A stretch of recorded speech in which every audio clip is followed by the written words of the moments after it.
Hello designers, आज हम इस वीडियो में बात करेंगे लोडिंग एनिमेशन के बारे में, जो कुछ इस तरीके का दिखता है।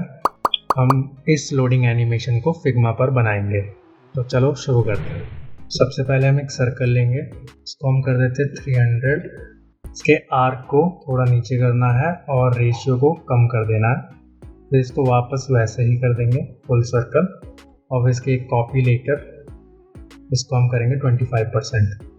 इसको करने के बाद हमें इसके कॉर्नर को करना है राउंड, और इसके कलर को भी हम चेंज कर लेते हैं। सेम इसके कलर को भी हम चेंज करेंगे पर थोड़ा सा लाइट, ताकि ये दोनों अच्छे दिखें। फिर हमें इन दोनों को पकड़कर सेंटर लाइन करना है। उसके बाद हमें इन दोनों का फ्रेम सिलेक्शन करना है। फर्स्ट फ्रेम की कॉपी लेनी है, और जो एक शेप है हमारे पास छोटा वाला, हमें उसे रोटेट करना है। फिर हमें सेकंड फ्रेम को सिलेक्ट करके उसकी कॉपी लेनी है, और जो अंदर छोटा शेप है उसको रोटेट करना है। फिर हमें थर्ड फ्रेम लेना है, उसकी कॉपी लेनी है, और अंदर जो शेप है उसको रोटेट करना है।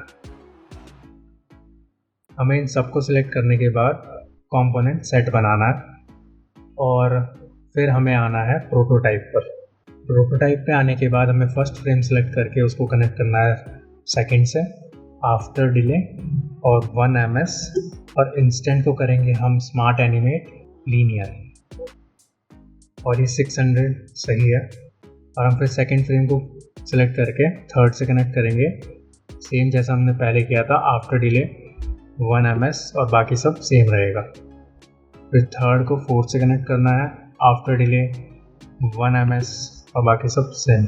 फिर हमें फोर्थ वाले को फर्स्ट से कनेक्ट करना है, after delay 1 ms, smart animate और लीनियर, और 600। तो चलो हम एक बार फ्रेम ले लेते हैं, एक 14 और 15 प्रो। फिर हम एक इसकी कॉपी लेंगे, इसको रखेंगे सेंटर में, और हम एक बार इसको प्ले करके देखते हैं। तो ये हमारा लोडिंग एनिमेशन बन के रेडी है। अगर आपको ये वीडियो अच्छी लगी तो लाइक करें, चैनल को सब्सक्राइब करें, और thank you so much for watching.